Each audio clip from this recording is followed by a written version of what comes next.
ನಿಮ್ಗೆ ತುಂಬಾ ಚೆನ್ನಾಗಿ ಹಣ ಮಾಡ್ಬೇಕಂತ ಆಸೆ, ಬಟ್ ಆ ಹಣ ಮಾಡಾದ್ಮೇಲೆ ಆ ಹಣನ ಏನ್ ಮಾಡ್ಬೇಕು ಅಂತ ಐಡಿಯಾ ಇಲ್ಲ.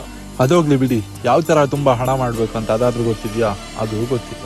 ಬಟ್ ನಿಮ್ಗೆ ಒಟ್ನಲ್ಲಿ ಹಣ ಅಂತೂ ಬೇಕು. ಇನ್ನು ಕೆಲವರು ಇದಾರೆ, ಅವರಿಗೆ ಒಂದ್ 500 ರೂಪಾಯಿ ಕಳ್ಕೊಂಡಾಗ ಇಡೀ ಆಕಾಶನೇ ತಲೆ ಮೇಲೆ ಬಿದ್ದಾಗ ಅನ್ಸುತ್ತೆ. ಅದನ್ನೇ ಅವ್ರ ಕೈಯಿಂದ ಅವ್ರಿಗೆ ಸಹಿಸ್ಕೊಳಕ್ ಆಗಲ್ಲ. ಬಟ್ ಅವ್ರಿಗೆ ದಿನಕ್ಕೆ ಲಕ್ಷಾಂತರ ರೂಪಾಯಿ ದುಡಿಬೇಕನ್ನೋ ಆಸೆ. ಅದಲ್ಲದೆ ಬ್ಯಾಂಕ್ ಬ್ಯಾಲೆನ್ಸ್ ಕೂಡ ಕೋಟಿಗಟ್ಲೆ ಇರ್ಬೇಕನ್ನೋ ಆಸೆ. ನಿಮ್ಗೆ ಗೊತ್ತಿಲ್ಲ ಅಂದ್ರೆ ಹೇಳ್ತೀನಿ ಕೇಳಿ. ಯಾರೋ ಒಬ್ಬ ವ್ಯಕ್ತಿ ಹತ್ರ ಹಣ ಇಲ್ಲದೆ ಅವನು ಇರ್ತಾನೆ. ಆ ಟೈಮಲ್ಲಿ ಅವನಿಗೆ ಸಡನ್ ಆಗಿ 100 ಕೋಟಿ ಕೊಡ್ತೀವಿ ಅಂತ ಅನ್ಕೊಳ್ಳಿ. ಆ ಟೈಮಲ್ಲಿ ಅವನು ಹುಚ್ಚಾಗೋದಂತೂ ಗ್ಯಾರಂಟಿ.